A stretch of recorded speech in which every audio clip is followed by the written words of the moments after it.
এদেরকে প্রতিদ্বন্দ্বিতা করি বর্তমান মিডিয়াতে টিকে থাকতে হবে। তো আমাকে এই মুহূর্তে আমার নিজেকে সমৃদ্ধ করতে হবে, সবাইকে সাক্ষী কান হতে হবে, এরকম কিছু নয়। আমাদের কাজই হচ্ছে বাছাই করা, তো বাছাই না করে কী করবো। কঠিন কঠিন মানে এমন প্রতিযোগিতায় যারা এসছেন তাদের থেকে আমাদের কাজটা আরও বেশি কঠিন মনে হচ্ছে এই কারণে যে কোনো যোগ্য অভিনেতা বা শিল্পী যেন কোনো কারণে বাদ না যান, এটা একটা দিক। বসুন্ধরা ডায়াপেন্ট এখন আরো উন্নত। এই হট এয়ার থ্রো টপশিট দ্রুত শোষণ করে সোনামণিকে দেয় কোমল অনুভূতি। আমরা যখন বিচার করেছি সেই সময় আসলে ওদেরকে বলেছি ভুলটা কি আমাদের অভিজ্ঞতার আলোকে। আমাদের এখানে যারাই এসছেন, আমরা যে 3 জন বিচারক আছি, শিহাব শাহিন, আমি এবং মিথিলা ছাড়াও দিনার এসছেন, গিয়াসুদ্দিন সেলিম এসছে, শহীদুজ্জামান সেলিম এসছে, এরকম অনেক অ্যাক্ট্রেস নিশো আসছে, এরকম অনেকে। তারা তাদের অভিজ্ঞতাগুলো শেয়ার করবে, সেখান থেকে যদি একটু এর আলোকিত হয় কোনোভাবে তাহলে মনে এগিয়ে যায়। আর এটাতেই আমরা বারবার বলেছি এদেরকে প্রতিদ্বন্দ্বিতা করি বর্তমান মিডিয়াতে টিকে থাকতে হবে। সুতরাং নিজের যোগ্যতাকে যোগ্য করে তুলতে হবে এবং প্রতিদিনের অনুশীলন করে এগিয়ে যেতে হবে। ব্যাপারটা হচ্ছে যে যেমন ধরেন আমি থিয়েটার করেই এসেছি, আমরা প্রথমে বিটিভিতেই ছিলাম। আমাদের প্রবল আকাঙ্ক্ষা হচ্ছে যে আমি এই কাজটা ভালোবাসি, আমি কাজটা করে যাব।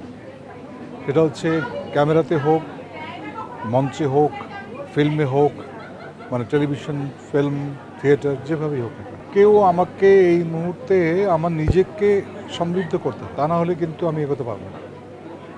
অ্যাক্টিং ট্রেন্ড বা আর্টিস্টিক ট্রেন্ড কিন্তু পরিবর্তিত হয়। সুতরাং আমি যদি সেই পরিবর্তনের সঙ্গে নিজেদের মেশাতে না পারি, নিজেকে আমি যদি সেই জায়গা না উঠাতে পারি, পৃথিবী খুব নিষ্ঠুর, বাদ দিয়ে দেবে।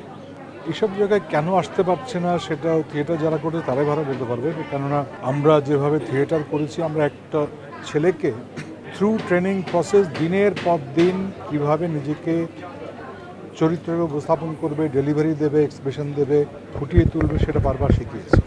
ভুল করার পরেও বারবার বলেছে ভুলটা এরকম, এটাকে এইভাবে ভাবতে পারো, তারপর নিজের পথটা দেখে নিয়েছে। এখন থিয়েটারটা খুব বেসিক ট্রেনিংয়ের একটা জায়গা ছিল আমাদের এখানে। আগে তো ইনস্টিটিউট ছিল না, এখন তো কিছু কিছু ইনস্টিটিউট হয়েছে। সো আমার মনে হয় যে ওই জায়গাটাও একটা খামতির জায়গা আছে। যেভাবে থিয়েটারটা আমরা আগে করেছি বা যেভাবে দেখেছি, যেভাবে নিয়মিত পর্যায়ে, ওখান থেকে তো প্রাপ্তি কিছুই ছিল না, শুধুমাত্র আবেগ এবং ভালোবাসা ছাড়া। তো ওই জায়গাটা মানে মাথায় রেখেই কিন্তু কাজটা করে গেছি, ভালোবাসার তাগিদে, নিজেকে সমৃদ্ধ করার তাগিদে। সুতরাং আমার মনে হয় যারা থিয়েটার থেকে আসতে চান, কারণ এখন তো গ্ল্যামারের সংজ্ঞাটাও পরিবর্তন হয়ে গেছে। এমন নয় যে সবাইকে সাক্ষী কান হতে হবে, এরকম কিছু নয়। কিন্তু ওই যে বিভিন্ন হিরো থাকে একটা ইন্ডাস্ট্রিতে, সেই বিভিন্ন ধরনের লুক খুঁজে পাওয়াটা আসলে অনেক বড় কথা। সুতরাং you have to really try and enrich yourself with the present trend, current trend। সেখানে গ্ল্যামার থাকে, সেখানে অ্যাক্টিং পোটেনশিয়াল থাকে, সেখানে নিজেকে উপস্থাপন করার ব্যাপার থাকে, সেখানে নিজের সিলেকশনও ঠিক করতে হবে। আমি যদি রং সিলেকশন করি কোনো একটা ছবি কিংবা নাটকে, তাহলে কিন্তু আমারই ক্ষতি হয়।